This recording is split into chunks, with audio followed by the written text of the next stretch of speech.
مجھے لگتا ہے کہ میں بہت سارے لوگوں سے بہت کچھ سیکھتی ہوں.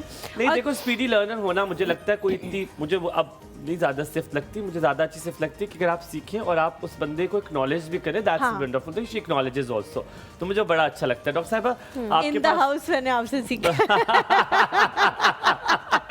That's what I was thinking was cute. That was very cute. اچھا ڈاکٹر صاحبہ ہم جتنی سائیکولوجیکلی چیزوں کے بارے میں بات کر رہے ہیں, ہم ورک لائف بیلنس کی بات تھوڑا سا کریں گے, جو کہ بہت ایک بڑا ٹاپک ہے. زندگی میں بہت کام ہے اور اپنے لیے وقت بالکل بھی نہیں ہے. ڈاکٹر صاحبہ اس سے کیا آفٹر افیکٹس بہت زیادہ آئیں گے کہ نہیں, اب وہ دن نہیں ہے, اب کے افیکٹس آئیں گے, آفٹر افیکٹس نہیں ہے, اب آپ کو ڈیلی کے افیکٹس کو ہوں گے کہ اگر آپ اپنے آپ کو وقت نہیں دیتے. کیا اپنے آپ کو وقت دینا بہت ضروری ہے؟ Absolutely, it's the most crucial thing. آپ مجھے بتائیے, آپ نے کہا نا اپنے آپ کو وقت دینا, تو جو باقی سارے کام آپ کر رہے ہیں وہ تو ایک ایکسٹرنل انوائرمنٹ میں کر رہے ہیں نا, تو کام تو آپ کر رہے ہیں نا.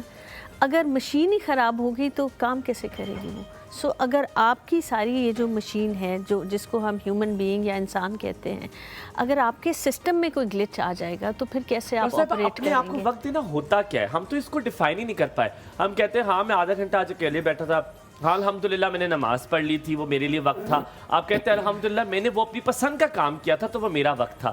کیا میرا وقت سائیکالوجی میں ریسٹ کرنے کو یہی کہتے ہیں, کچھ اور ہوتا ہے میرا وقت؟ دیکھیں, یو ہیو ٹو سی, آپ نے اپنے ایک تو سب سے پہلے نا اپنے سسٹم کو جسے کہتے ہیں سننا سیکھیں, اپنی باڈی کی آواز سننا سیکھیں. ہماری جو باڈی ہے نا وہ ہم سے بات کرتی ہے, ان دا سینس کہ اگر آپ تھکے ہوں گے, آپ کے سر میں درد شروع ہوگی, یا کئی دفعہ آپ کی بیک میں پین شروع ہو جاتی ہے, کندھوں میں ایکسیٹرا.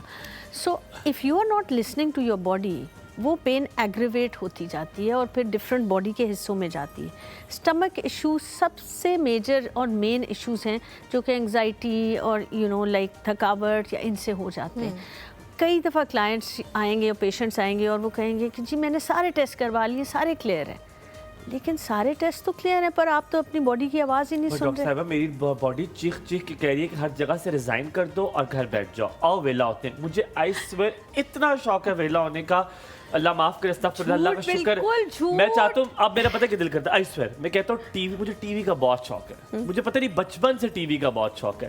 تو میں کہتا ہوں کہ میں لگاؤں نیٹ فلکس اور میں بس بیٹھ کے دیکھوں کہ کھانا میرے بیڈ پہ رکھتا رہے. That is, I am workaholic as well, you are very right. لیکن اتنا سکون ہے زندگی میں نا کہ اگر آپ بس ٹی وی دیکھ رہے ہیں اور آپ بس کھانے کے لیے دے رہے ہیں. اس میں ایک اور چیز بھی ہے ڈاکٹر صاحب, کچھ لوگ کہتے ہیں کہ ہماری تو روٹین ہی ایسی ہے کہ ہم روز رات کو تھکاوٹ کا شکار ہوتے ہیں, لیکن ہم کسی سے کمپلین بھی نہیں کر سکتے, کیونکہ جتنا آپ کمپلین کریں گے تو دوسرے دیکھیے تو لوگ کہنے لگ جائیں گے اس کی تو یہ عادت ہے, یہ تو روز ہی ہوتی ہے. تو پھر اس چیز میں آپ اس تھکاوٹ کو دور کرنے کے لیے کیا؟ اچھا دیکھیے, ایک تو پہلے آپ نے ہر چیز کا بیلنس ضروری ہے لائف میں, ٹھیک ہے. جب بیلنس نہیں ہوگا نا تو پھر وہ چیز خراب ہوتی جائے گی. یس ایبسلیوٹلی. ویلا بھی آپ نے ایک لمیٹڈ اماؤنٹ ہونا ہے, زیادہ ہوں گے تو ویسے ہی تھک جائیں گے, اکتا جائیں گے, لیزینس, لیتھارجی, وہ سب چیزیں آپ میں آ جائیں گی. تو آپ نے ہر چیز کو ٹائم کرنا ہے. لیٹ سے فار ایگزامپل اگر آپ دن میں 8 گھنٹے کام کر رہے ہیں تو دن میں آدھا گھنٹہ یا 1 گھنٹہ اپنے لیے نکالنا ہے. ہمایوں نے پوچھا تھا وہ کیا ہوتا ہے, what is your me time, ٹھیک ہے. می ٹائم یہ ہوتا ہے کہ آپ نے اپنے آپ سے پوچھنا ہے کہ کیا دل کرتا ہے کھانے کو, کیا دل کرتا ہے کرنے کو, کیا دل کرتا ہے نہیں کرنے کو, اینڈ آپ نے اس کال کو آنسر کرنا ہے, ٹھیک ہے. اگر لیٹ سے آپ کا دل کرتا ہے فار ایگزامپل کہ آپ نے کہا نیٹ فلکس دیکھنا ہے, بیٹھ کے آرام سے ایک برگر یا پیزا یا بریانی انجوائے کرنی, تو آپ وہ کریں just for half an hour 1 آور. اگر آپ کا دل کرتا ہے ایکسرسائز کرنے کو, تھوڑی سی واک کریں.